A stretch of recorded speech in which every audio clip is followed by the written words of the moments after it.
First matchup, you ready for this? Willie Mays versus Stan Musial. All right, a little story as relayed to me from our producer. When Musial was introduced to the creator of the series, Burl Rothfeld, back in 1973, Burl stuck out his hand and said, "Great to meet you, Stan. I'm Burl Rothfeld." To which Stan stuck out his hand and replied, "Stan the man here." And he was the man. Sweet swinging left-handed hitter, 3,620 hits, 475 home runs, easily considered one of the greatest hitters in baseball history. All right, that's no question, Murph. I get you. But come on, this is an unlucky draw for the man. Willie Mays may well be the single greatest baseball player in history. History, Murph. 5-tool player, all right?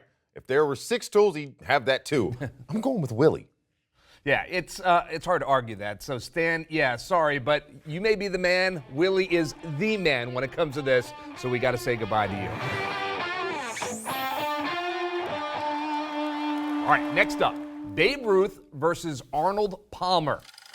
2 gigantic names in sports history, both being transformational in their sport. Babe, of course, changed baseball, ushering in the power game. And Arnie brought the game to the modern era. But here's the difference. Babe was the most dominant athlete. Yes, with the pudgy belly, it's hard to think of him as athletic, but he was. He didn't just break records, he demolished them. Palmer, he wasn't even the best player in his era. That nod goes to Jack Nicklaus, of course. So that's why I say it has to be the Babe. Babe moves on and Arnie moves out. Next up, Wilt Chamberlain versus Julius Erving. What do you think of that matchup, Wes? Because again, 2 guys certainly great in the history of basketball. I think it pits one of the most flamboyant players and athletes of his era, that'd be Dr. J, with the most dominant, and that's Wilt. For me, this one's pretty similar to Arnold Palmer versus Babe because Dr. J, he's the more charismatic Arnie type, and Wilt is the more prodigious Babe type. You use the word flamboyant to describe Dr. J, and I agree with that. And it wasn't all just for show.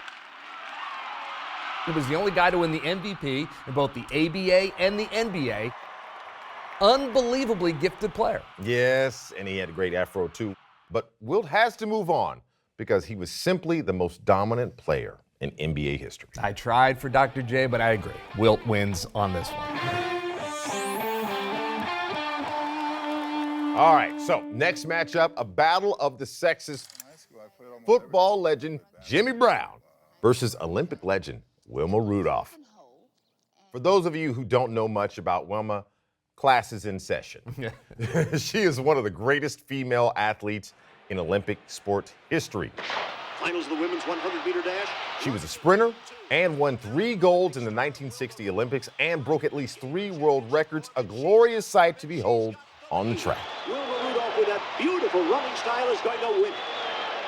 No doubt that she was. But greater than Jim Brown?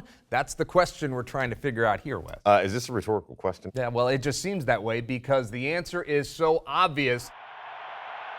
There really has never been any serious debate about who has been the best running back in NFL history, a guy with equal parts speed and power. As great as Wilma was, and she was, we're talking Jim Brown here, and he's got to move on.